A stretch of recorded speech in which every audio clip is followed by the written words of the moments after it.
Hindi iligal ang pagyaman sa kahit na sinong tao. Nagiging iligal lang ito kung ginagamitan ng impluwensya, posisyon, o ng mga padrino. Okay, let's talk about the past administration Duterte. Ito yung list na mga namayagpag, nagpayaman, at mas lalong yumaman nung panahon ni Duterte, 2016 to 2022.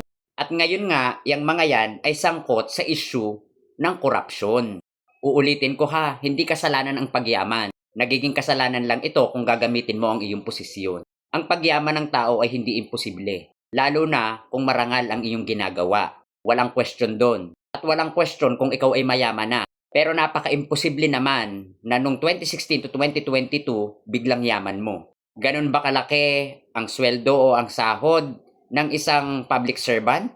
Tapos, insidente ba na ma-involve sila sa issue ng corruption?